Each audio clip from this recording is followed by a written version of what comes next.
Hello everyone, आज हम start करते हैं अपने JMIMBA क्वांट 2022 क्वेश्चंस। इस सीरीज में हम JMIMBA में जो क्वांट से क्वेश्चंस आए हुए हैं वो हम कर रहे हैं। हमने 2025, 2024 और 2023 के क्वांट से क्वेश्चंस हमने कंप्लीट कर लिए हैं। सो आज के पार्ट में हम 2022 में जो क्वांट से क्वेश्चंस आए हुए हैं वो हम करेंगे। सो हमारा पहला क्वेश्चन है कहता है if x and y are positive integer and x square minus y square is equal to 101, find the value of x square plus y square. So मुझे x square plus y square की value find करनी है और मुझे given क्या है, x square minus y square is equal to 101। So अब यहाँ पर इसे कैसे सॉल्व करेंगे हम, जैसा आपको पता होगा ये प्रॉपर्टी कौन सी, ए स्क्वायर माइनस बी स्क्वायर। सही है, ए स्क्वायर माइनस बी स्क्वायर क्या होता है मेरा, ए प्लस बी और ए माइनस बी। सही है, ये हमारी प्रॉपर्टी होती है। सो मैं यहाँ पर अपनी प्रॉपर्टी लगा देता हूँ, एक्स प्लस वाई और X minus Y is equal to 101। अब यहाँ पर इस क्वेश्चन का देखो जो मेन रोल है वो यहाँ पर है कि यहाँ पर जो हमारा 101 है, 101 क्या है, एक हमारा 101 जो है एक हमारा प्राइम नंबर है। सही है, 101 एक हमारा प्राइम नंबर है और प्राइम नंबर जो है हमारा किसी भी नंबर से डिविजिबल नहीं होता। वो किससे डिविजिबल होता है, या तो खाली वो मतलब ना डिविजिबल होता ना किसी का मल्टीपल होता। प्राइम नंबर किसी भी नंबर का नहीं डिविजिबल होता ना उसका मल्टीपल होता है। ये किसका या तो 1 से कटता है या अपने ही नंबर से कटता है। सो यहाँ पर किसी दो नंबर का सम, अब आप ये सपोज कर लो ये एक नंबर है और ये एक नंबर है। अब यहाँ पर दो नंबर का किसी का मल्टीपल मेरा 101 है। सो यहाँ पर किसी भी दो नंबर का मल्टीपल 101 कैसे होगा। सो वे दो नंबर कौन से हो सकते हैं, वो खुद ही या तो एक वो खुद होगा और एक हमारा 1 होगा क्योंकि ये प्राइम नंबर है। सो मेरा यहाँ पर क्या होगा, 101 इंटू 1 इज इक्वल टू 101। सो यहाँ पर मेरे क्वेश्चन के मुताबिक क्या हो जाएगा, x plus Y is equal to 101 और x minus Y is equal to 1। सही है, अब कुछ नहीं, बस यहाँ से हम x की और y की वैल्यू निकाल लेंगे। इन दोनों इक्वेशंस को अगर मैं सम करूंगा सो ये मेरा प्लस माइनस से ये वाला y से y कैंसिल आउट हो जाएगा। यहाँ पर क्या जाएगा, x 2x is equal to 102। सही है, सो मैं यहाँ पर इसे x को 2 को अगर 102 से कैंसिल आउट करता हूँ तो क्या जाएगा, मेरी x की वैल्यू 51। x की वैल्यू कितनी आ गई है मेरी 51। अब जब 51 आ गई ये मैं अपनी फर्स्ट इक्वेशन में रखूंगा, x plus Y is equal to 101। x की वैल्यू क्या है मेरी 51 plus Y is equal to 101। So y की वैल्यू मैं 101 में से 51 माइनस करता हूं तो क्या जाएगा मेरा 50। सही है, सो y की वैल्यू कितनी आ गई मेरी 50। सही है, अब मेरी x और y की दोनों की वैल्यू निकल गई तो बस कुछ नहीं, अब जो मुझे क्वेश्चन में पूछा है मैं वो निकाल लूंगा। सही है, सो मुझे क्या है, देखो x की वैल्यू क्या है मेरी 51। सो 51 का स्क्वायर प्लस और y की वैल्यू क्या है मेरी 50 का स्क्वायर। सही है, यही मुझसे पूछा है। अब तो मेरी 51 का स्क्वायर कितना होता है, 51 का स्क्वायर होता है हमारा 2601। सही है, और 50 का स्क्वायर कितना होता है 2500। अब यहाँ पर इन दोनों का सम कर लेंगे, इन दोनों का सम करेंगे हम 1 0 और 5 और 6 11 का 181 और यहाँ पे 1 4 2 2 4 4 और 1 5। तो हमारा क्या आंसर क्या जाएगा, X square plus Y square की वैल्यू क्या है मेरी 5101। सो ये कौन सा ऑप्शन है मेरा, ऑप्शन नंबर सी इसका आंसर हो जाएगा। सही है, सो हमारा फर्स्ट क्वेश्चन का आंसर ऑप्शन नंबर सी। इसके बाद हम अपना सेकंड क्वेश्चन करते हैं। नेक्स्ट क्वेश्चन ये कहता है the cost of 3 hamburger and 5 milkshake and 1 order of fries at a certain fast food restaurant is ₹23 50 पैसा। सो अब देखो यहाँ पर क्या ले लेता हूँ मैं, हमबर्गर को मैं सपोज कर लेता हूँ, हमबर्गर को x, क्योंकि अपनी हमारी इक्वेशन इजी होने के लिए मैंने हमबर्गर को यहाँ पर x सपोज कर लिया है और दूसरा क्या है मेरा मिल्क शेक को मैंने y सपोज कर लूंगा। सही है, और क्या है मेरा 1 order of fries. So fries को जो हूँ मैं फ्राइज को z सपोज कर लिया है मैंने। सही है, अब यहाँ पर इसका मतलब क्या होगा, तो cost of 3 hamburger means 3x plus और 5 मिल्क शेक की 5y प्लस क्या है मेरा 1 order of fries means z, खाली 1 order of fries is at a certain fast food restaurant is rupees. तो ये इन तीनों की जो कॉस्ट है वो कितनी है मेरी 23 ₹50। सही है, ये हुआ। अब इसके बाद अब हमारा एट ए सेम रेस्टोरेंट, इसी सेम रेस्टोरेंट में जो कॉस्ट है, द कॉस्ट ऑफ 5 हमबर्गर, सही है। सो ये मेरी इक्वेशन 1 हो गई है। अब मैं यहाँ पर इक्वेशन अपनी टू लिखता हूँ। सो इसमें क्या है मेरा, at the cost of 5 hamburger, तो 5 हमबर्गर के लिए मैंने x लगा लेता हूँ, 5 and plus 9 milk shake, so plus 9 और क्या है मेरा 9 मिल्क शेक क्या है मेरा y, और क्या है मेरा 1 ऑर्डर ऑफ फ्राइज। सो यहाँ पर भी क्या है मेरा 1 ऑर्डर ऑफ फ्राइज। अब इसका जो प्राइस है, इसका प्राइस क्या है मेरा 39 रुपीज़ 50 पैसा, सही है। अब what is the cost of, तो इन सब की तो पता है मुझे। अब मुझसे क्या पूछा गया है क्वेश्चन में, what is the cost of 2 hamburger, means 2x plus then 2 milk shake 2y and the 2 order of fries. So and 2 order of fries मतलब 2z। मुझसे इसकी वैल्यू पूछी है 2x plus 2y plus 2z। अब देखो यहाँ पर हमें 2 इक्वेशन बनाकर मुझे 2x और 2y और 2z लेकर आना है। अब जब भी आपको ये क्वेश्चन आए, ये हमारा केट का PYQ है, आपको बस इसमें देखो, इसमें ध्यान क्या देना होता है, इसमें बस एक ही चीज ध्यान देनी है कि मुझे यहाँ पर कुछ इससे कुछ मल्टीप्लाई करके इसमें कुछ प्लस करके मेरी एंड में जो इक्वेशन बन जाए वो ऐसी बन जाए।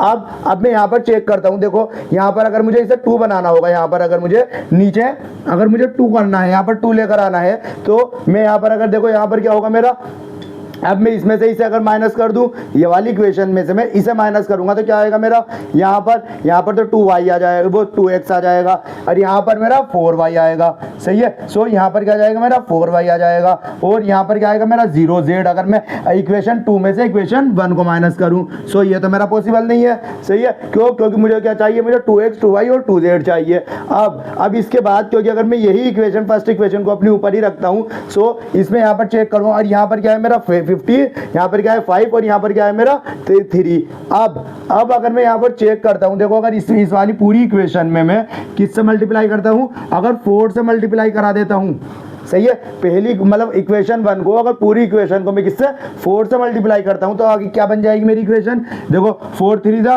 12x, सही है, प्लस और 4 5 जा 20x 20y और 4 1 जा 4z, सही है, ये इक्वेशन बन जाएगी मेरी। और यहाँ पर 23 की अगर मैं 4 से मल्टीप्लाई करूंगा 23.5 की, तो 4 से मल्टीप्लाई करके क्या आएगा मेरा 4 5 जा 20 का 0 82 4 3 जा 12 12 और 2 14 का 4 81, तो 12 2 जा 8 8 और 1 9।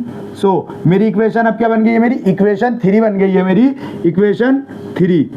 इक्वेशन 3 क्या हो गई है, 12x 20y और 4z इज इक्वल टू 94, सही है। अब मैं देखो यहाँ पर, अब मेरी ये इक्वेशन हो गई। अब मुझे क्या चाहिए, अगर मैं नीचे वाली इक्वेशन में, इस वाली इक्वेशन में सबकी मल्टीप्लाई अगर 2 से करा दूंगा, देखो यहाँ पर क्या हो जाएगा मेरा ये, अगर मैं इस पूरी इक्वेशन को इक्वेशन 2 की मल्टीप्लाई अगर मैं 2 से करा देता हूँ, तो क्या बन जाएगा मेरा ये क्या बनेगी मेरी 5 2 10x, और यहाँ पर जब इसकी 2 की इससे मल्टीप्लाई करूंगा तो क्या हो जाएगा मेरी 2 इंटू 9 18y प्लस यहाँ पर 2 into 1 2z is equal to, अब यहाँ पर 2 से करिए तो 39.5 की मल्टीप्लाई अगर हम 2 से कराएंगे तो हमारा क्या आ जाएगा मेरा 80 में से 1 कम 79, जैसा मैं कर भी देता हूँ, 5 1 जा 5 2 जा 10 का 0 81 और 5 9 जा 18 18 और 1 19 का 9 81 5 3 जा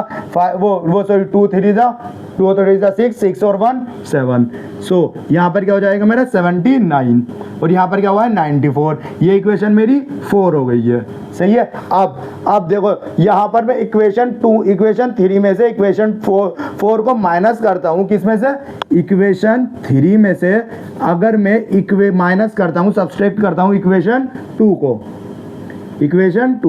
तो देखो यहाँ पर क्या होगा मेरा, मैं लिख लेता हूँ पूरी 12x प्लस 20y प्लस क्या है मेरी 4z इज इक्वल टू कितना है मेरा 94। ये ना मेरी इक्वेशन 3। अब सो इक्वेशन 4 क्या है मेरी, यहाँ पर इक्वेशन 4 को माइनस कर देता हूँ इक्वेशन 3 में से इक्वेशन 4 को। सो मेरी इक्वेशन 4 कौन सी है, क्या है मेरी 10x plus 18y plus 2z is equal to 79। अब इनमें दोनों में मैं इक्वेशन में माइनस करूंगा, जब माइनस करते हैं तो हम प्लस के साइन अपने चेंज कर देते हैं, जो भी हमारा साइन होता है उसे चेंज कर देते हैं। यहाँ पर प्लस का है तो हम माइनस का कर देंगे, अगर माइनस का है तो प्लस का कर देंगे, सही है। यहाँ पर ये सब प्लस के हैं तो मैंने सारे माइनस कर दिए हैं। अब 12 में से मैं अगर 10 को माइनस करता हूँ तो कितना आएगा मेरा 2x, सही है। और 20 में से मैं 18 को माइनस करता हूँ तो क्या आएगा मेरा 2y प्लस 4z में से मैं अगर 2z माइनस करता हूँ तो क्या आएगा मेरा 2z इज इक्वल टू 94 में से मैं अगर 79 माइनस करता हूँ तो क्या जाएगा मेरा 14 में से 9 जाएगा 5 और 1 में से 7 जाएगा 1। सो मेरी जो दो हमबर्गर और टू हमबर्गर 2 मिल्क शेक और 2 फ्राइज का जो कॉस्ट है वो कॉस्ट कितनी है इस कैफे में 15 रुपीज।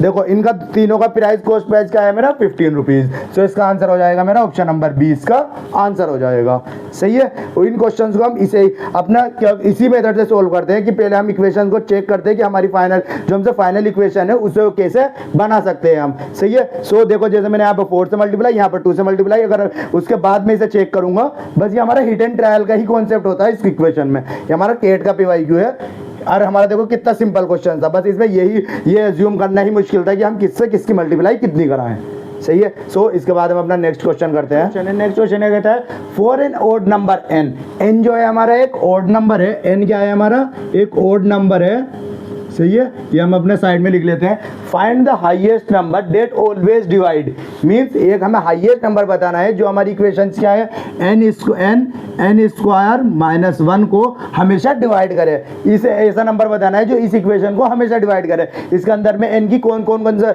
नंबर लग सकता हूं मैं 1 3 5 7 9, मींस हमारा ओड नंबर में कोई सा भी रखूं तो मेरा हाईएस्ट नंबर वो उस नंबर को हमेशा डिवाइड करे। सो अब इसे कैसे इक्वेशन को सोल्व करेंगे हम। अब यहाँ पर या तो हम डायरेक्ट पहले वैल्यू चेक कर ले, लेकिन वैल्यू चेक करने से पहले मैं देखो यहाँ पर एक इक्वेशन को, यहाँ पर ये n स्क्वायर माइनस 1 स्क्वायर है, सही है। n स्क्वायर माइनस 1 है तो इसका मैं 1 स्क्वायर का ऐसे लिख सकता हूँ ना, n स्क्वायर माइनस 1 स्क्वायर, और इसे मैं क्या में खोल लूंगा अपना n प्लस 1 और n माइनस 1 में, मीन्स अपनी कौन सी प्रॉपर्टी अपनी a square minus b square में। सो मैं यहाँ पर इसे लिख लेता हूँ n प्लस 1 और n माइनस 1।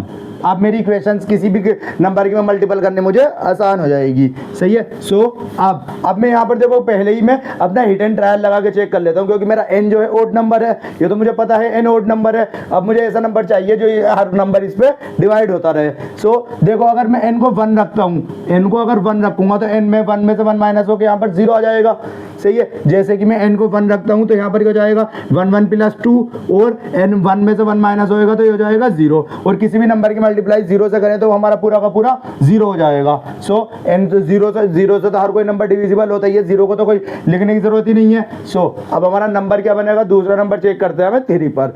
अगर मैंने n की वैल्यू अगर मेरी 3 हो, सही है, तो यहाँ पर क्या होगा 3 और 3 प्लस 1 4, सही है, और 3 माइनस 1 इंटू 2, सही है। तो यहाँ पर क्या बना है मेरा 24, यहाँ पर ये क्या बन गया है मेरा 3 4 जा 12, 12 2 जा 24, सो 12 2 जा 24, सही है। और ये ऑलवेज डिवाइड कर रहा है ये नंबर, अब 12 2 4 जा 24, सो मेरा अगर 3 रख के कौन सा नंबर आ रहा है 24। सो देखो मेरा अब मैं क्या अगर 24 नंबर को अगर मैं 48 है तो 48 मेरा पूरा कैंसिल आउट कर रहा है इस नंबर को, 48 जो है मेरा 24 को कैंसिल आउट कर रहा है, नहीं कर रहा ना, सही है। 24 के टेबल में 24 के सही देखो 48 के टेबल में 24 तो नहीं आता ना, मुझे ऐसा नंबर चाहिए जो ऑलवेज डिवाइड। सो अगर ये 48 जो है मेरा कभी भी डिवाइड करेगा 24 को, ये इसमें पॉइंट ही आएगा ना, सही है। सो ये क्या होएगा मेरा यहाँ पर देखो 48 आंसर नहीं हो सकता, नहीं मेरा 96 हो सकता,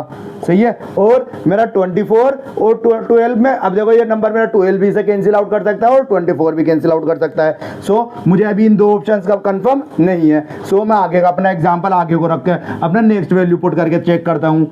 सो मैं नेक्स्ट वैल्यू क्या रखता हूँ 5 रखता हूँ। 5 अगर मैंने 5 रखा यहाँ पर इनकी जगह पर तो 5 प्लस 1 कितना होता है मेरा 6, और 6 5 माइनस माइनस 1 कितना होगा मेरा 5 माइनस 1 4। अब इसकी मल्टीप्लाई करते हैं हम 5 3 जा वो सॉरी 5 6 जा 60 5 वो सॉरी 5 5 6 जा कितना होंगे 30 34 जा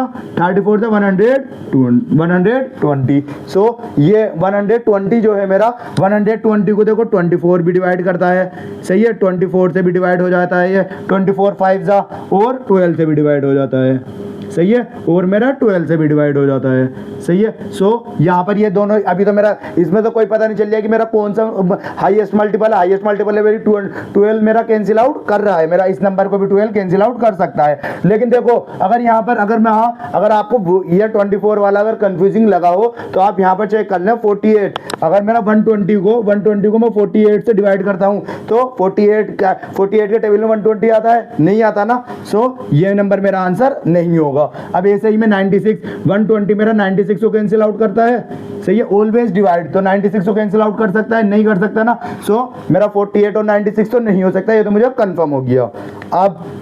अब इसके बाद मैं अपना नेक्स्ट पॉइंट लेता हूँ, क्योंकि यहाँ पर भी मुझे अभी पता नहीं चला, क्योंकि मेरा 12 और 24 दोनों डिवाइड कर सकते हैं। मुझे नंबर क्या निकालना है, हाईएस्ट नंबर, बस मुझे ऐसा ढूंढना है जो 24 को डिवाइड नहीं करता। अगर 24 को कोई नंबर डिवाइड कर, सारे नंबर 24 को डिवाइड करते तो मेरा आंसर 24 हो जाएगा, सही है। सो मैं आपके यहाँ पर 7 रख के चेक करता हूँ। अगर 7 रखता हूँ मैं तो 7 प्लस 8 7 प्लस 1 कितना होगा 8 और इंटू 7 माइनस 1 6, तो यहाँ पर क्या हो जाएगा मेरा 40, यहाँ पर क्या हो जाएगा, इन सब की मल्टीप्लाई करता हूँ मैं, तो मल्टीप्लाई करूंगा तो यहाँ पर हो जाएगा 8 6 जा 48 इंटू 7। अब इसी अगर आप देखो और मल्टीप्लाई ना भी करें, आप यहीं पर चेक करो, ये मेरा 12 से भी डिवाइड हो जाएगा, क्योंकि 12 4 जा, और ये मेरा 24 से भी डिवाइड हो जाएगा, सही है। सो मुझे क्या चाहिए, मुझे हाईएस्ट नंबर चाहिए, और देखो सारे ही नंबर मेरे 24 से सब नंबर डिवाइड हो रहे हैं, मुझे क्या चाहिए, ऑलवेज हाईएस्ट नंबर चाहिए। सो मेरा ये 12 से भी डिवाइड है, 24 से भी डिवाइड है हर नंबर मेरा। सो मेरा आंसर क्या होगा, मेरा 24 इसका आंसर होगा, क्योंकि मुझे क्या चाहिए, हाईएस्ट नंबर चाहिए, मींस बड़े से बड़ा नंबर चाहिए। तो बड़े से बड़ा नंबर क्या होगा, मेरा 24 होगा, जो इस इक्वेशंस को इस इक्वेशन में आप कुछ भी नंबर रख देंगे और वो 24 से डिवाइड होगा। एन जब हमारा ओड हो, ये याद रखना, एन अगर मेरा ओड होगा, एन ओड हो और इसके साथ आप कोई भी नंबर रखेंगे तो वो मेरा 24 से डिवाइड हो जाएगा, सही है। सो इसका आंसर मेरा बी ऑप्शन इसका आंसर होगा। सो इसके बाद हम अपना नेक्स्ट क्वेश्चन करते हैं। कहता है A man reach his office 30 minute late if he walk from his home at 3 kilometre per hour, सही है। सो एक मैन जो है अपना होम से अपने ऑफिस जाता है, वो किस स्पीड से जा रहा है, मेरा स्पीड में S1 ले लेता हूँ। S1 कितने स्पीड से, 3 किलोमीटर पर आवर से, 3 किलोमीटर पर आवर से। और वो जब 3 किलोमीटर पर आवर से जा रहा है तो उसके वो ऑफिस पहुंचने में कितना लेट हो रहा है, 30 मिनट। सो मैं लेट के लिए यहाँ पर माइनस साइन लगा देता हूँ। लेट हो रहा है तो कितना में लेट हो रहा है, मेरा 30 मिनट लेट हो रहा है वो, सही है। मैं लिख भी देता हूँ यहाँ पर। और अब and reach 40 minute early if he walk 4 kilometre पर आवर्स, मीन्स अगर उसने अगर स्पीड अपनी अगर 4 किलोमीटर पर आवर कर ले, सही है। सो वो कितना 4 किलोमीटर तो 40 मिनट पहले पहुंच जाएगा, जो उसका एग्जैक्ट टाइम है उससे 40 मिनट पहले पहुंच जाएगा वो। सो 40 मिनट पहले मीन्स 40 मिनट पहले प्लस यहाँ पर प्लस आ जाएगा मिनट, 40 मिनट पहले पहुंच जाएगा वो, मतलब अर्ली हो जाएगा, सही है। और इसके बाद देखो अब यहाँ पर आपको ये चमक जाए क्या कि मेरा office he walk from his home to office. So home से ऑफिस जा रहा है वो, तो ये क्या होगी, डिस्टेंस हमेशा कांस्टेंट होगी। होम से लेकर ऑफिस तक की जो स्पीड है वो मतलब क्या इस स्पीड से जाए या इस स्पीड से जाए, मेरी डिस्टेंस होगी वो हमेशा कांस्टेंट होगी, सही है। सो ये जब आप कॉन्सेप्ट पढ़ें, टाइम डिस्टेंस स्पीड का जब क्वेश्चंस पढ़ें आप, तो आपको ये पढ़ते पढ़ते सारी चीजें याद आनी चाहिए कि जो होम से लेकर ऑफिस तक की है वो डिस्टेंस क्या है, मेरी कांस्टेंट है। सो यहाँ पर जब डिस्टेंस क्या है, मेरी कांस्टेंट है, और जब डिस्टेंस कांस्टेंट होती है मेरी, तो इसमें कौन सा कॉन्सेप्ट लगता है मेरा, S1 अपॉन S2, वो किसके, speed of 1 is equal upon speed of 2 किसके इक्वल होती है, मेरी टाइम ऑफ टाइम वो T2 अपॉन T1 के। मीन्स जो सब सेकंड इसमें मतलब सेकंड स्पीड में मतलब इस स्पीड से जो टाइम लग रहा है उसके इक्वल होगी, और यहाँ पर जो उसका टाइम लग रहा है उसके इक्वल होगी। सो S1/S2 is equal to T2/T1 होगा। और मुझे क्या निकालना है, देखो टाइम, मुझे एग्जैक्ट टाइम तो पता नहीं है कितना टाइम लग रहा है, ये तो मुझे पता नहीं है, तो यहाँ तो अर्ली और लेट लिखा हुआ है, लेकिन टाइम लग कितना रहा है ये मुझे पता नहीं है। और मुझे निकालना क्या है, how far from his office, office to home, मतलब हाउस उसका ऑफिस से कितने दूर है, मुझे डिस्टेंस निकालनी है। सही है, डिस्टेंस निकालनी है मुझे किसकी, ऑफिस से लेकर उसकी घर तक की। अब तो डिस्टेंस का फॉर्मूला क्या होता है, speed into time. So speed तो देखो मैं ये ले लूँ या ये ले लूँ, अब मुझे टाइम, अपना टाइम अभी पता नहीं है कौन सा टाइम है मेरा, एग्जैक्ट टाइम तो मुझे पता नहीं है। सो मैं यहाँ अपने इस कॉन्सेप्ट से अपना टाइम निकालता हूँ। सो मुझे स्पीड पता है, S1 क्या है मेरी, S1 क्या है 3 किलोमीटर, और S2 क्या है मेरी 4 किलोमीटर। अब ये किसके इक्वल होगी, T2/T1 के। सही है। सो अब आप यहाँ पर चेक करेंगे, यहाँ पर ये अगर आप सपोज करें ये क्या है, कितना है मेरा 3 मिनट, और ये कितना है मेरा 4 मिनट, और यहाँ पर इन दोनों के जो बीच में गैप है, बीच में जो इन दोनों के बीच में गैप है, इसमें और इसमें कितना गैप है, 1 मिनट का। सही है। और मेरे क्वेश्चंस के मुताबिक जो T1 और T2 में गैप है, T1 और T2 में अगर आप गैप देखेंगे तो वो कितना है मेरा 30 प्लस। यहाँ पर इनके साइन रिमूव करके इनके जो प्लस होते हैं, यहाँ पर लेट और अर्ली में अगर आप वो करेंगे, इन दोनों को प्लस कर लेंगे तो ये क्या होंगे, मेरा टोटल टाइम का इनका गैप होगा। सो ये कितना मेरा 70 मिनट का। मीन्स यहाँ पे जो मेरा 1 यूनिट दिखा रहा है मेरा इन दोनों में, इस क्वेश्चन में इन दोनों में कितना गैप है, 1 यूनिट का। सही है, कितना गैप है, 1 यूनिट का, लेकिन एक्चुअल कितना गैप है मेरा 70 मिनट का। इन दोनों के बीच में कितना गैप है मेरा एक्चुअली में 70 मिनट का। सही है, 70 मिनट्स का गैप है ना मेरा इन दोनों के बीच में। मीन्स अगर मैं 30 के स्पीड से जा रहा हूँ तो 30 मिनट पहले पहुंच गया, और फिर 30 मिनट बाद जाऊंगा, और मेरे जब 4 किलोमीटर पर स्पीड से चल रहा हूँ तो मैं 40 मिनट्स पहले पहुंच गया। सो इन दोनों के जो बीच में गैप है, अगर आप गैप देखेंगे तो बीच में कितना गैप है मेरा 70 मिनट का, और मेरा इस क्वेश्चन में कितना गैप दिखाया है मेरा 1 यूनिट। सो मुझे इन दोनों के बीच में 70 मिनट्स का गैप लाना है, मेरा एक्चुअल टाइम आ जाएगा। सो मैं इसमें यहाँ पर इनकी मल्टीप्लाई, क्योंकि मेरा ये 1 यूनिट है तो मैं डायरेक्ट इनकी मल्टीप्लाई 70 से करा देता हूँ, 30 × 70 और 40 × 70। सही है। सो यहाँ पर क्या हो जाएगा मेरा 210/280 इज इक्वल टू T2/T1। सही है। मीन्स अब देखो यहाँ से अगर आप ये क्वेश्चंस पढ़ेंगे तो यहाँ से मुझे पता चलेगा, अगर वो T1 क्या है मेरा, T1 ये है ना, तो अगर वो 3 किलोमीटर पर आवर की स्पीड से चलता है तो वो कितने टाइम में पहुंचेगा, 280 मिनट में पहुंचेगा वो ऑफिस में। सही है, 280 मिनट में पहुंचेगा। और अगर वो मतलब वो अगर S2 मतलब 4 किलोमीटर पर आवर की स्पीड से चलता है तो वो 210 मिनट में उस ऑफिस में पहुंच जाएगा। अब इसके बाद कुछ नहीं, बस मुझे यहाँ पर अपनी डिस्टेंस, ये क्या है मेरे मिनट है, ये क्या है मेरे यहाँ पर मिनट में, क्योंकि अभी मैंने यहाँ पर क्या में निकाला है, मिनट में निकाला है आंसर। सही है। सो मेरा क्योंकि ऑप्शनल है, ये ऑप्शन में डिवाइड में हम कुछ भी यूनिट लिख सकते हैं। अब क्या यहाँ पर, तो देखो स्पीड, अगर मैं स्पीड कोई सी भी ले लूँ, अब स्पीड में S1 ले लूँ या S2 ले लूँ, जो यहाँ पर S1 या S2 लेऊंगा, अगर यहाँ पर स्पीड 1 की लिए तो मैंने टाइम भी किसका लेना पड़ेगा, मुझे 1 का लेना पड़ेगा। सो स्पीड ऑफ 1 कितनी है मेरी 3 किलोमीटर पर आवर। सही है। और T1 कितना है मेरा, T1 कितना है 280 मिनट। और ये T1 का है, वो सॉरी स्पीड का है मेरी, स्पीड का है मेरी किलोमीटर पर आवर, और ये का है मेरा मिनट में, और आंसर भी का आ रहा है मेरा किलोमीटर में। तो मैं इसे क्या कर लेता हूँ, यहाँ पर मिनट को आवर्स में कन्वर्ट कर लेते हैं। मिनट को आवर में कन्वर्ट हो जाएगा मेरा, कैसे 60 से इसे मैं डिवाइड कर लूंगा, तो ये क्या हो जाएगा मेरा मिनट से आवर में कन्वर्ट हो जाएगा। अब कुछ नहीं, बस यहाँ पर इसे कैंसिल आउट कर लेंगे, 10 से 10 कैंसिल आउट हो जाएगा, 3 से इसे अगर मैं यहाँ पर इसे कैंसिल आउट करूंगा, 3 2 जा 6, और 2 से अगर मैं यहाँ पर इसे 18 को कैंसिल आउट करता हूँ तो क्या आ जाएगा मेरा 14। सो मेरी जो डिस्टेंस है घर से लेकर ऑफिस तक की वो कितनी है, 14 किलोमीटर है। सो ये कौन सा ऑप्शन नंबर 20 का आंसर है। सही है। ये आगे बात समझ में। 2 train 121 metre and 91 metre in length respectively. हमारी 2 ट्रेन है, ट्रेन 1 एंड ट्रेन 2। उसकी लेंथ कितनी है, ट्रेन 1 की लेंथ कितनी है हमारी 121 मीटर, एंड ट्रेन 2 की कितनी है हमारी 91 मीटर है। सही है, ये हमारी लेंथ है। अब इसके बाद and respectively are running in an opposite direction, once at the rate of once at the rate of 40 kilometre per hour and other at the rate of other कितने पे 32 किलोमीटर पर आवर। मीन्स इनकी जो speed है, speed of T1 कितनी है मेरी, तो 40 kilometre per our, 40 kilometre per our. और मेरी स्पीड ऑफ T2 कितनी है, मेरी स्पीड ऑफ ट्रेन 2 की स्पीड कितनी है मेरी, 32 किलोमीटर पर आवर।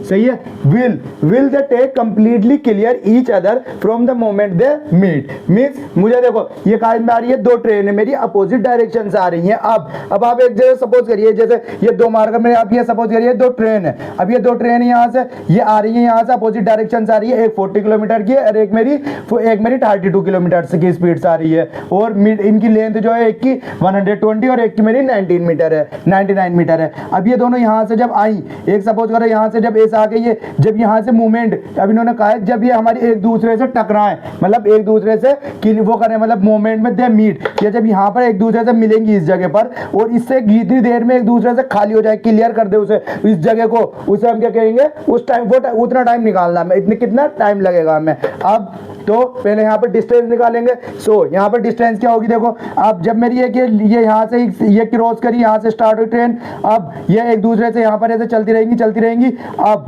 तो ये क्या जाएगी, एक टाइम पे यहाँ पर आ जाएंगे दोनों। तो ये जो आएंगी मीन्स जब ये यहाँ पर आ जाए, मुझे कितनी आएगी लेंथ, डिस्टेंस लेंथ क्या होगी मेरी, लेंथ ये मतलब डिस्टेंस कितनी लिखता हूं मैं, डिस्टेंस कितनी लिखता हूं मैं। सो डिस्टेंस अपॉन किसी भी टाइम, जब मुझे टाइम निकालना हो, सो जब ये हमारी ट्रेन का क्वेश्चन आए तो इसमें देखो हम जब मुझे टाइम निकालना हो तो क्या लिखता हूं मैं, डिस्टेंस अपॉन स्पीड। सही है, डिस्टेंस अपॉन स्पीड। अब डिस्टेंस कितनी आई है, डिस्टेंस जैसे मैंने बताया आपको, अब क्योंकि एट द मोमेंट में जब ये मीट करी यहाँ पर और उसके बाद ये जब ये क्रॉस कर गई तो यहाँ पर कितनी डिस्टेंस इन्होंने चली, दोनों ट्रेन की जितनी लेंथ थी उतनी चली ना। सो यहाँ पर इनकी डिस्टेंस कितनी हुई मेरी 121 मीटर और मेरी 99 मीटर। मीन्स इनकी जो भी इनकी दोनों का समय, मतलब इन दोनों की जो लेंथ है वो दोनों वो मेरी डिस्टेंस हो गई। अब ये क्या है मेरा मीटर में। सही है, ये काम है मेरा मीटर में, और नीचे काम है मेरी ये स्पीड काम में दे रखी है मुझे किलोमीटर में, वो स्पीड काम में दे रखी है मेरी सॉरी कि स्पीड किलोमीटर पर आवर में। अब ये देखो ये अपोजिट डायरेक्शन से चल रही थी, जब मेरी अपोजिट में आती हैं दो चीजें, जब अपोजिट आती हैं तो मेरी स्पीड क्या हो जाती है, प्लस हो जाती है। सही है, जब हमारी स्पीड देखो अब दो चीजें ऐसा आ रही है तो दोनों की स्पीड हमारी ऐड हो जाएगी। सो मेरी स्पीड टोटल स्पीड कितनी होगी मेरी ST1 कितनी है मेरी 40 किलोमीटर पर आवर और S2 कितनी है मेरी 32 किलोमीटर पर आवर। अब ये मुझे क्या किया किलोमीटर पर आवर में है, सो इसे मैं किलोमीटर से किसी भी चीज को किलोमीटर से पर आवर से अगर मैं मीटर पर आवर में कैंसिल करना है, मीटर पर सेकंड में कन्वर्ट करना है तो मैं कैसे करा देते हैं हम 5/18 से उसकी मल्टीप्लाई कर। अब इनकी मैं अगर 5/18 से मल्टीप्लाई कर देता हूं यहां पर तो ये क्या हो जाएंगे मेरे मीटर पर सेकंड हो जाएगी स्पीड। अब तो बस कुछ नहीं, अभी से हम सॉल्व कर लेंगे। यहाँ पे 99 में 129 प्लस करेंगे हम, क्या आएगा मेरा 9 का 0 81 12 और यहाँ पर 2। सो ये सॉरी यहाँ पर 0 और 0 का कैरी वन कितना होगा मेरा 9 और 2 11 और 2 12 का 1 81 और मेरा 220। सही है, और नीचे क्या आ गया मेरा 2 और 4 और 7 इंटू क्या आएगा मेरा 5/18। सही है, और 18 साहब देखो यहाँ पर कुछ नहीं, मैं 80 अब ये क्या रहा है मेरा सेकंड, ये क्या चल रहा है मेरा टाइम निकाल रहा हूँ मैं 72 के टेबल में 18 कितने टाइम पाता है मेरा 4 टाइम, 18 4 जा 72 होता है मेरा। सही है, 18 4 जा 72 तो मेरा बचा कितना 220 अपॉन 5 4 जा 20।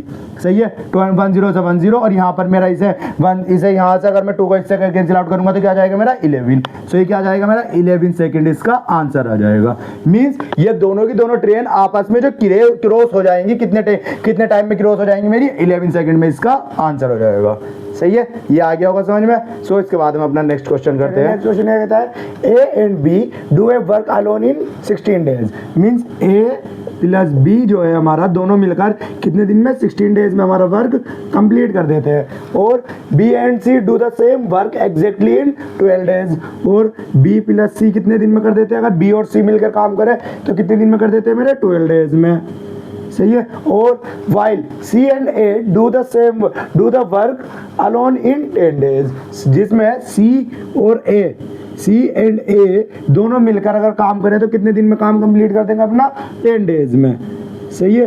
अब मुझसे पूछा क्या है, if A B C can do together do the work in an integral number of days then C does the alone work in तो सी कितने दिन में अकेला काम कर देगा, ये मुझसे पूछा है। सो अब मैं यहाँ पर पहले कैसे निकालूंगा, पहले मैं निकालूंगा ये तीनों कितने दिनों में काम कंप्लीट कर देंगे। सो इस मेथड को कैसे सॉल्व करते हैं हम, पहले जैसे मैंने आपको शुरुआत में ही बताया था, अगर हम क्या लेंगे, जब हमें ये दे रखे हैं तो हम पहले क्या निकाल लेंगे, इनकी नंबर ऑफ डेज रख दिए हुए हैं तो हम क्या निकाल लेंगे, पहले इनकी एफिशिएंसी निकाल लेंगे। सही है। सो एफिशिएंसी निकालने के लिए क्या होगा, मैं पहले इनका टोटल वर्क डन कंपेयर करूंगा। टोटल वर्क क्या होगा, टोटल वर्क क्या ले लेता हूं मैं, इन तीनों का जो एलसीएम होगा। एलसीएम क्या होगा मेरा इन तीनों का, 16, 12 और 10, जिसमें से 2, 8, 6, 5 और 2, 4, 3, 5 और तो इसका यहाँ आ गया 4, 3 एंड 5। सही है। सो 5 3 जा 15, 15 4 जा 60, 64 62 जा 120, 122 जा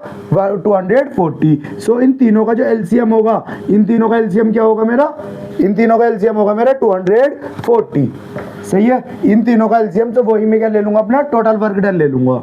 सही है। सो मैं यहाँ पे क्या ले लेता हूँ, इनका टोटल वर्क क्या है मेरा 240, ये मैंने सपोज कर लिया है। अब तो इनकी एफिशिएंसी क्या होगी, मेरी एफिशिएंसी टोटल वर्क में से नंबर ऑफ डेज अगर हम माइनस कर देंगे तो क्या जाएगा, हमारी एफिशिएंसी आ जाएगी। मींस ए और बी जो है, अब ये 16 डेज में पूरा काम कंप्लीट करना है तो एक दिन में कितना काम करेंगे, तो एक दिन में कितना करेंगे, मैं वो 240 में से अगर 16 को डिवाइड कर देता हूँ तो क्या जाएगा मेरा 15।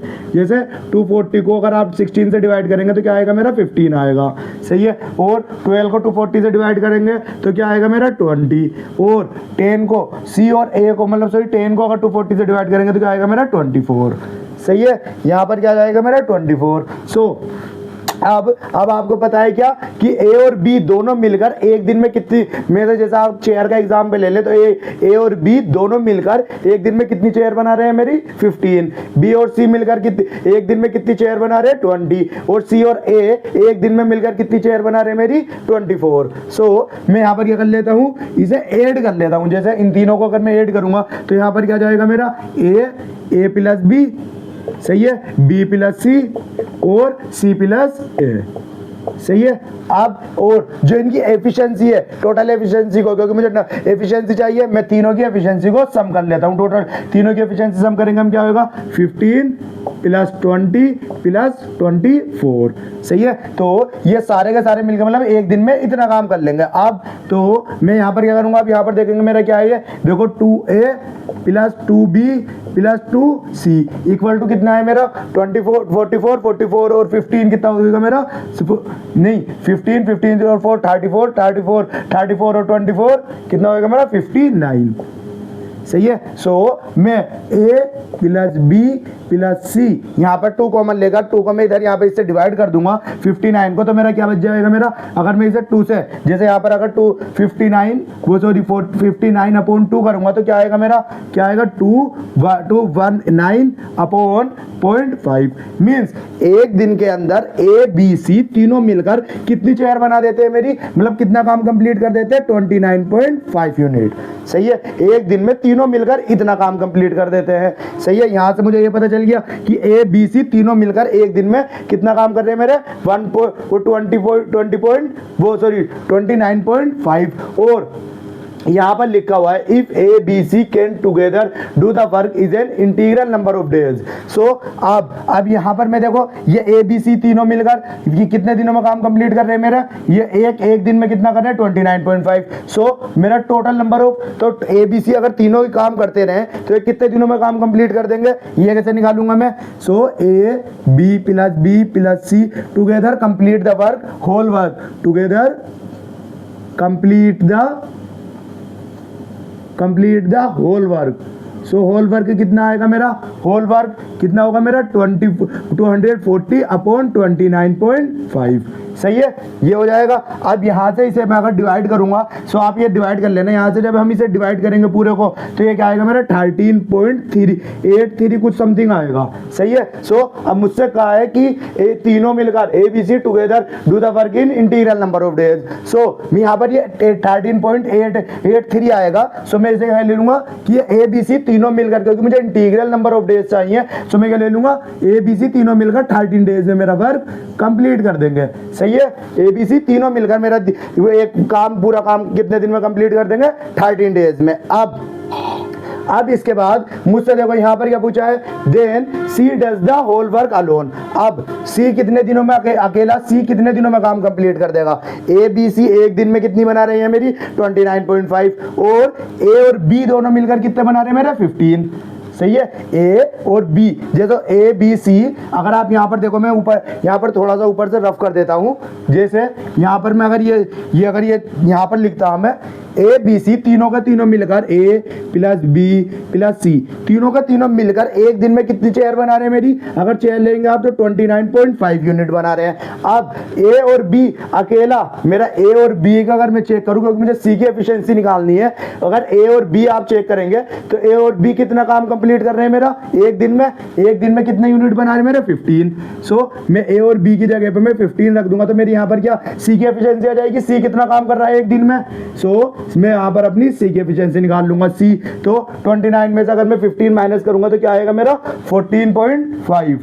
सही है, क्या आएगा मेरा 14.5, यही आएगा ना 14.5। तो C एक दिन में कितना काम कर रहा है मेरा 14.5 चेयर बना रहा, मतलब अगर एक 14 चेयर कंप्लीट और एक हाफ चेयर।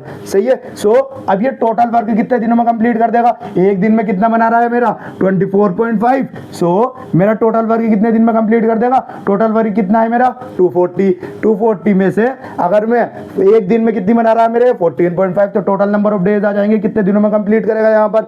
सो इसे यहाँ से अगर आप इसे डिवाइड करेंगे तो क्या आएगा मेरा, जैसे कि इससे इसे पूरे को डिवाइड करता हूं तो यहाँ पर क्या आएगा मेरा, यहाँ पर आ रहा है 16 पॉइंट समथिंग, मतलब 5 कुछ आ रहा है 15.5। और मुझसे पूछा है न, क्योंकि जब ये भी यहाँ पर जो मैंने लिया था इंटीग्रल नंबर ऑफ डेज लिए थे, सही है, इंटीग्रल में 13 पॉइंट समथिंग दिखा रहा था, मैं 13 डेज ले लिए थे। अब ऐसे ही जब यहाँ पर 16.55 आ रहा है, सो मुझे क्या चाहिए integral number of days. So integral number of days कितने होंगे मेरा 16। तो ये कितना सी मेरा अकेला कितने दिनों में काम कंप्लीट कर देगा मेरा 16 डेज में। 16 डेज कौन सा, ऑप्शन नंबर 20 का आंसर हो जाएगा। सही है। नेक्स्ट क्वेश्चन है, नेक्स्ट क्वेश्चन ये कहता है the cost of diamond varies directly as the square of its weight. So यहाँ ये क्या कह रहा है मेरा, कॉस्ट जो है डायमंड की, कॉस्ट ऑफ डायमंड की जो कॉस्ट है वो डायरेक्टली प्रोपोर्शन है किसके, वेट ऑफ डायमंड के स्क्वायर के, वेट ऑफ डायमंड के स्क्वायर। सही है, ये समझ में आ गया। वेट ऑफ जो मेरी डायरेक्टली कॉस्ट ऑफ डायमंड जो है मेरी वेट ऑफ डायमंड के डायरेक्टली प्रोपोर्शन है। अब once this diamond broke into 4 pieces, ये जो डायमंड था मींस एक डायमंड था वो उसको टूट गया, वो कितने पीसेस में 4 पीसेस में, with the weight are in the ratio. अब जो वो टूटा है उसका वेट कितने रेशियो में बच गया है, अब मतलब वो 4 जो टूटे हैं, एक जो वेट था उसका अब वो 4 पीसेस में टूट गया है, तो उसका वेट कितना हो गया है 1:2:3:4। सही है, ये पूरा डायमंड था वो नीचे गिर गया टूट गया, तो वो कितने रेशियो में हो गया, एक हमारा 1, एक उसका पीस जो वो छोटा सा हो गया, एक उससे बड़ा, एक उससे बड़ा, एक उससे बड़ा, 4 पीसेस हो गए उसके। अब when the pieces were sold, जब वो इन पीसेस को बेचता है तो मर्चेंट को जो है sold the merchant got 70,000 less. So ये जब पीसेस को बेचता है तो इसे कितना का लॉस होता है 70,000 का। Find the original price of diamond. सही है। सो हमें क्या करना है, ओरिजिनल प्राइस फाइंड करना है डायमंड का। अब मैं पहले क्या करता हूं, देखो क्योंकि मुझे क्या है वेट जो है मेरा डायमंड की कॉस्ट जो है वो किस पे डिपेंड करती है मेरी, वेट ऑफ डायमंड पे। सो मैं पहले ओरिजिनल वेट निकाल लेता हूं डायमंड का। पहले ये 4 पीसेस में कैंसिल आउट हुआ है कि मतलब क्या 4 पीसेस में ब्रोक हुआ है। सो मैं क्या करूंगा, इन्हें सबको प्लस कर दूंगा, इन सबको प्लस करूंगा, इन्हें एक्स लेके रेशियो है हमारा ये 1 2 3, ये क्या होगा 1 और 2 3, 3 और 3 6, 6 और 4 10। सो मेरा जो ओरिजिनल वेट है डायमंड का, ओरिजिनल वेट जो है मेरा डायमंड का वो कितना है, ओरिजिनल वेट ऑफ डायमंड वो कितना है मेरा 10x। सही है, इन सबका प्लस जो करके वो कितना है मेरा ओरिजिनल वेट डायमंड का 10x। सो ओरिजिनल प्राइस कितना होगा मेरा, ओरिजिनल ओरिजिनल प्राइस कितना होगा, ओरिजिनल कॉस्ट कहते हैं, प्राइस कहते हैं, प्राइस ऑफ डायमंड वो कितनी होगी मेरी, वो कितनी होगी 10, जो मेरा वेट है वेट का स्क्वायर रूट। सो ये क्या होगी मेरी 10x 100x स्क्वायर।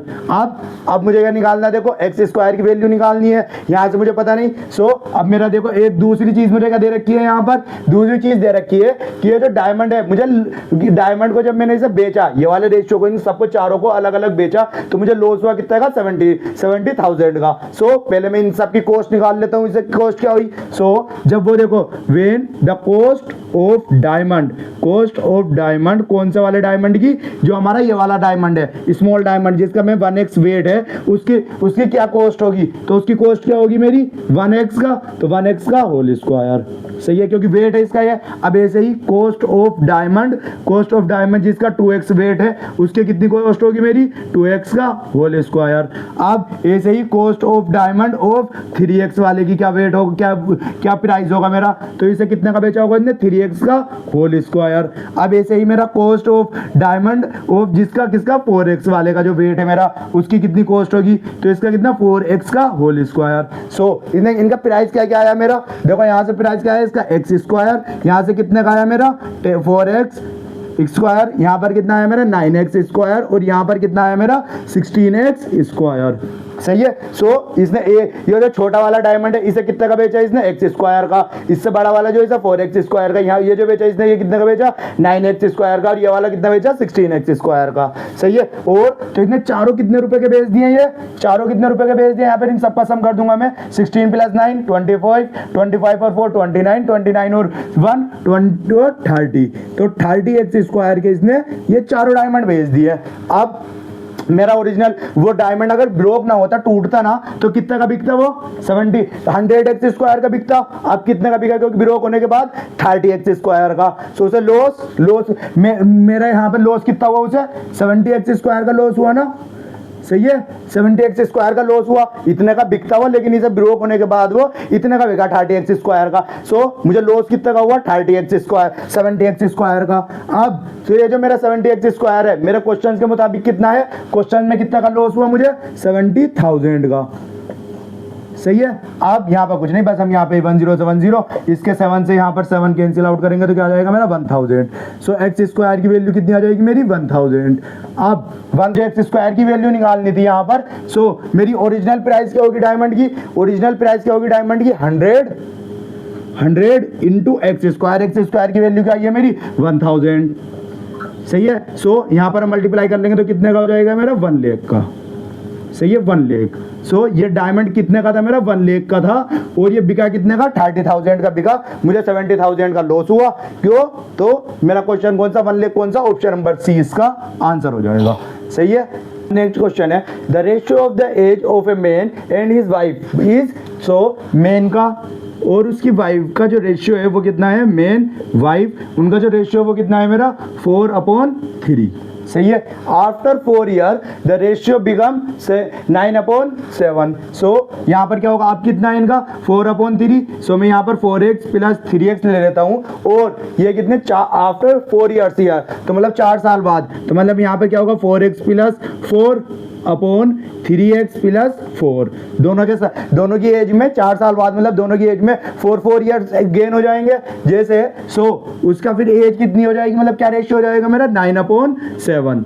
सही है। सो कुछ नहीं, हम क्रॉस मल्टीप्लाई करके यहाँ पर x की वैल्यू निकाल लेंगे। सो क्रॉस मल्टीप्लाई करेंगे हम क्या आएगा 7 4 जा 28x + 28 सॉरी इक्वल टू कितना होगा 9 3 जा 27x और 9 4 जा कितना होंगे मेरे 36। सो यहाँ पर क्या होंगे मेरे, मैं इधर 27 को इधर ले आता हूँ, यहाँ पर 28 में से 27 माइनस होंगे, क्या बचेगा मेरा x, और 36 में से अगर मेरा 28 माइनस करूंगा मैं तो कितना आएगा मेरा 8 आ जाएगा। सो यहाँ पर क्या जाएगा 8। सो x की वैल्यू क्या आ गई है मेरी 8। सो इनके ओरिजिनल एज कितनी है मेरी, मीन्स अब प्रेजेंट एज जो है, प्रेजेंट एज क्या है, मैं x की मल्टीप्लाई 4 से करा दूंगा। सो इनकी प्रेजेंट एज क्या है मेरी 4 × 8 और 3 × 8, ये कितनी है मेरी 8 4 जा 32। मेन की एज कितनी है 32 और वुमेन की एज कितनी है 24। अब उसके बाद कहा है उन्होंने at the time of the marriage, जो उनके मैरिज के टाइम पर द रेशियो वाज 5:3 थी। In how many years ago they were married. So आज उनकी एज कितनी है, ये मीन्स कुछ साल पहले उनकी शादी हुई थी। तो दोनों की एज में वही साल माइनस होंगे, क्या होंगे मेरे 32 माइनस देखो यहाँ पर अब मैं y ले लेता हूँ, जैसे y/24 माइनस y, सही है। ये उनका मैं दोनों की एज में से, जैसे जो यहाँ पर अगर यार 32 के हैं, सो यहाँ पर ये 24 के, तो इनकी कितने साल पहले दोनों की शादी हुई थी वो मैंने दोनों में से माइनस कर दिया, क्योंकि हम अब बात कर रहे हैं फिर से मतलब बैक की, ओल्ड की, मतलब क्या कर रहे हैं हम अब पास्ट की बात कर रहे हैं। यहाँ पर क्या कर रहे थे हम 4 ईयर आफ्टर, प्रेजेंट फ्यूचर की बात कर रहे थे। सो अब उनका रेशियो कितना था पहले, जब मैं तो पहले कितना रेशियो था 5/3, सही है। सो कुछ नहीं, अब यहाँ पर हम y की वैल्यू निकाल लेंगे, यही हमारा आंसर हो जाएगा। सो y की क्रॉस मल्टीप्लाई करेंगे हम तो क्या आएगा मेरा 32 3 का कितना होंगे मेरे 96 माइनस 3y इक्वल टू कितना होंगे मेरा 5 के 24 से करूंगा तो मैं कितना आएगा 120, सही है। 120 माइनस कितना होगा मेरा 5y, सही है। सो मैं 20 यहाँ पर 96 को उधर ले जाता हूँ और 5y को इधर ले आऊँगा। सो देखो माइनस के 3y प्लस के 5y इक्वल टू 120 माइनस 96। सो ये क्या आएगा मेरा 2y इक्वल टू यहाँ पर क्या बचेगा मेरा, यहाँ पर क्या बचेगा मेरा 20 में से 96 माइनस करेंगे तो 24। सो y की वैल्यू कितनी आ गई मेरी 12। सो इनकी शादी कितने साल पहले हुई थी मेरी 12 ईयर्स ईगो, मतलब 12 ईयर्स ईगो, मतलब 12 साल पहले इन दोनों की शादी हुई थी। सो 12 साल कौन से मेरे, तो मेरा ए इसका आंसर हो जाएगा। नेक्स्ट क्वेश्चन है कहता है in what proportion must tea at 7.5 rupees per KG be mixed with 10.5 rupees per KG to produce a mixture worth 8.5 rupees per KG. Means देखो यहाँ पर क्या है, इसका मतलब क्या है, मेरे पास एक टी है कौन सी 7.5 रुपीज वाली, एक टी है मेरे पास कितनी 10.5 रुपीज वाली। अब इन दोनों को मिक्स करके मैंने कौन सी टी बना दी, जिसके अब इन दोनों को जब मैंने मिक्स कर दिया तो मेरे कितना का वो बन गई, एक मिक्सचर बन गया। मेरा मिक्सचर कितना का बना इनका 8.5 रुपीज का। अब ये मेरा देखो मिक्सचर एंड एलिगेशन क्वेश्चन है, सो इसे मैं एलिगेशन से सोल्व कर लूंगा यहाँ पर। अब तो मुझे दो टी को मैंने मिक्स करा और मेरी बनी कितने की 8.5 की। सो मैं यहाँ से इसे अब यहाँ पर क्या करते हैं हम, जब हमारा वो निकल जाता तो यहाँ पर इसमें से इसे माइनस करके यहाँ पर लिखते हैं हम, इसमें से इसे माइनस करके कितने क्या आएगा मेरा 10 में से 8.5 माइनस करेंगे हम तो क्या आएगा मेरा 2, सही है। और 7.5 में से मैं 8.5 में से मैं 7.5 माइनस करूंगा तो क्या आएगा मेरा 1, सही है। यहाँ पर हम क्रॉस मल्टीप्लाई करा देते हैं जो इन दोनों के बीच की हो, जो हमारा जो मिक्सचर बनेगा इन दोनों के बीच का बनेगा, और एक में से यहाँ से इसमें से माइनस करके और इसे इसमें से माइनस करके। सो ये जो बनता है हमारा, ये क्या होती है हमारी क्वांटिटी हो जाती है। ये क्या होती है हमारी, ये इस क्वांटिटी में अगर हम 7.2 मतलब किस रेशियो में 2:1 में, मीन्स 2 kg अगर मैं ये मिलाऊं और 1 kg अगर मैं ये वाला पार्ट मिलाऊं तो मेरी उसकी जो मिक्सचर की जो कॉस्ट बनेगी वो 8.5 रुपीज पर केजी बन जाएगी। सो यही मेरा इसका आंसर होगा, कौन सा बी ऑप्शन इसका आंसर होगा, सही है। ये मिक्सचर एंड एलिगेशन के आपको अगर देखो ये चैप्टर अगर समझ में आ जाए तो बस इसके क्वेश्चन खाली ये 2 लाइनों में ही खत्म हो जाते हैं, सही है। सो अब इसके बाद क्वेश्चन कहता है the sum of all possible number of 4 digit 3, 5, 5 and 6 using each digit once. ये हमारा प्रोबेबिलिटी का क्वेश्चन है। अब तो देखो इस क्वेश्चन को सॉल्व करने के लिए इसका एक फॉर्मूला होता है, जैसे आपको याद कर ले आप, तो सम ऑफ डिजिट जितनी भी इस नंबर से इन चारों नंबर से डिजिट बनेंगी, सम ऑफ डिजिट। सो इसका फॉर्मूला क्या होता है, इसका n देखो n-1 n जितने भी नंबर ऑफ डिजिट है इसका फैक्टोरियल, सही है, फैक्टोरियल इनटू जो हमें डिजिट दे रखी हैं उनका सम ऑफ डिजिट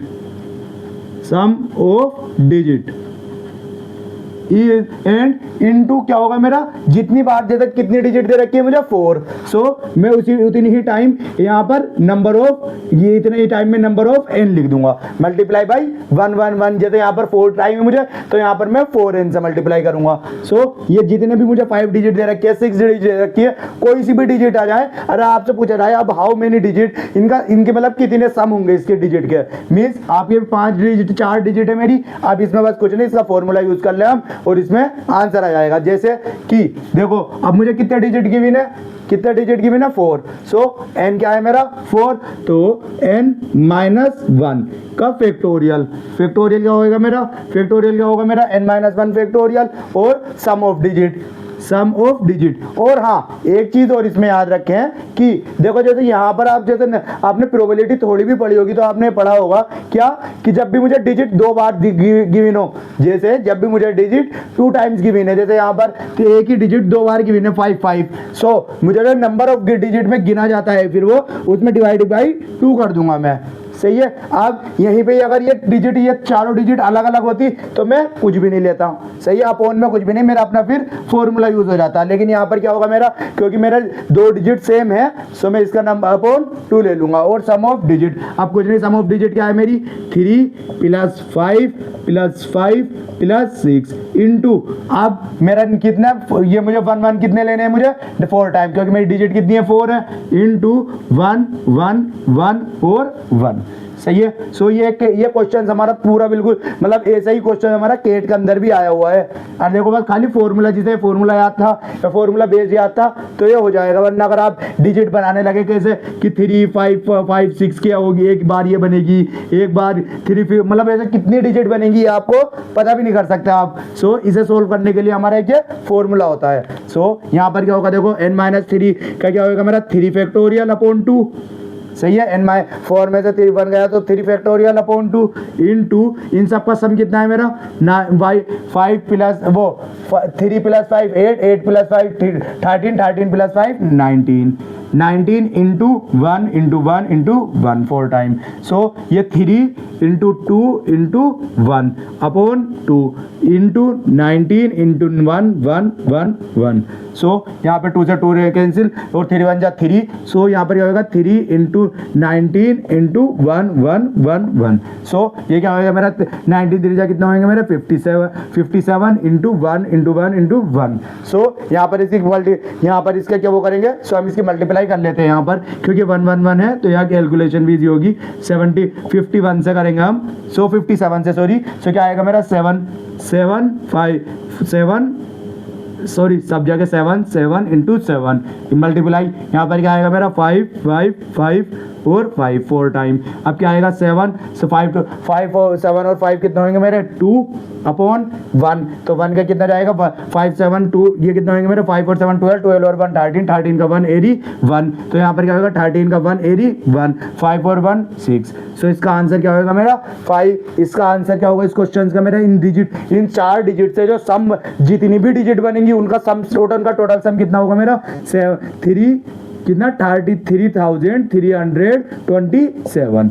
ये कौन सा ऑप्शन है मेरा, ऑप्शन कौन सा, ऑप्शन नंबर 20 का आंसर हो जाएगा, सही है। 33,000 on writing first 252 positive integer in a straight line in how many times 4 digit appear. So एक हमारी जैसे काउंटिंग लिख रहे हैं हम 1 2 3 4 5 6 7 8, वो उसने ऐसे कहाँ तक लिखी है मेरी 1 जैसे तो 1 2 3 4 4 5 6 उठने ऐसे करके पूरी एक स्ट्रेट लाइन में कहाँ तक लिखी है 252 तक लिखी है। अब इसमें पूछा है कि कितने टाइम इसमें कितनी बार क्या है मेरा 4 डिजिट आई है। सो इसका देखो मैं आपको पहले शुरुआत में बता देता, फिर इसकी आप इसके ट्रिक याद कर लेना। जैसे कि आप चेक करें पहले 1 to 100, सो 1 से लेकर 100 तक में कितनी बार 4 आया है, सो कितनी बार 4 आया है मैं चेक करेंगे हम। तो देखो पहले तो एक तो 4 में ही आएगा 4, फिर कब आएगा मेरा 14 में आएगा, फिर कब आएगा मेरा 24 में, फिर क्या आएगा मेरा 34 में, फिर कब आएगा 40 41 42 43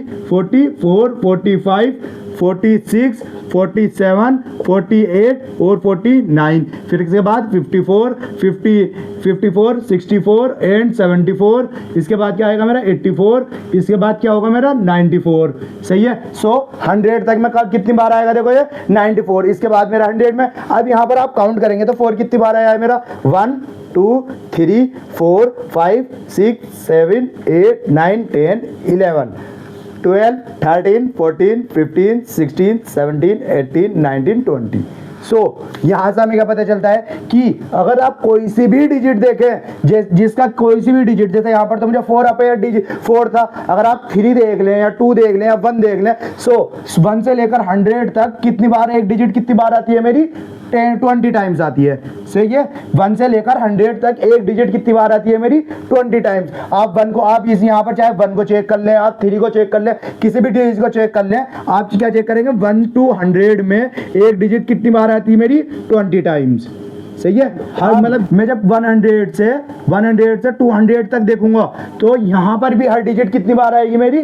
4 टाइम। कितनी बार आएगी मेरी? 20 टाइम्स आएगी। मतलब एक डिजिट मेरी कितनी बार आएगी? 20 टाइम्स। जैसे मैं आपको यहाँ पर भी चेक करा देता हूँ इसमें, फिर जब आप आगे हो करें तो आप डायरेक्टली यूज कर लेना। जैसे 104, 114, 100, 124, 134, 140, 40, 141, 142, 143, 144, 145, 146, 147, 148, 149 और 154, 164, 174, 184 और 194। अब आप चेक करेंगे, देखो यहाँ पे भी काउंट करना आप, तो कितनी बार आएगा मेरा? 1 2 3 4 5 6 7 8 9 10 11 12 13 14 15 16 17 18 19 20। सो मेरा 4 कितनी बार आया है यहाँ पर भी मेरा?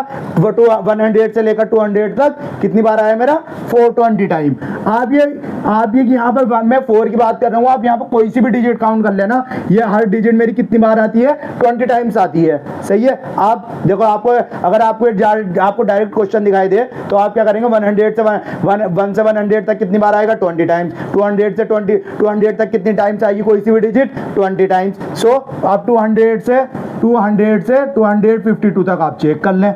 वैसे यहाँ पर भी आप पता कर लेंगे, लेकिन आप 200 से 52 तक चेक कर लें कितनी बार आ रहा है। यह तो आपको डायरेक्ट पता ही है कि यहाँ ये 20 टाइम्स, ये 20 टाइम्स जब आप एग्जाम में कर रहे होंगे। सो यहाँ पर आप यहाँ से यहाँ तक चेक करेंगे तो क्या आएगा? 200 वो 204, 214, 224, 224, 234, 240, 240, 241, 242, 243, 240, 44, 245, 246, 240, 247, वो सॉरी 247, 248, 249 और क्या आएगा मेरा? 254 तो आने का ही नहीं है मेरे। सही है, 54 आने का ही नहीं है। सो ये कितनी आ गई मेरे? 20 कितने हो गए? 40, 41, 42, 43, 44, 45, 46, 47, 48, 49, 50, 51, 52, 53, 54, 55 4 टाइम्स, 55 टाइम्स। सही है, सो यही हमारा इसका आंसर हो जाएगा। सो आज का हम अपना यहीं पे बाइंड अप करते हैं। और आपको कोई से भी क्वेश्चन अगर आपको समझ में नहीं आया है या आपको किसी में भी कोई सी क्वेरी है तो आप हमें टेलीग्राम ग्रुप पर या हमारे टेलीग्राम ग्रुप का लिंक हमारे डिस्क्रिप्शन में, आप वहाँ से हमें कमेंट्स में भी कोई भी क्वेश्चन की क्वेरी पूछ सकते हैं। सो आज का हम यहीं पे अपना बाइंड अप करते हैं। जो हमारे बचे हुए क्वेश्चन है वो हम अपनी नेक्स्ट वीडियो में कवर करेंगे। So okay, thank you.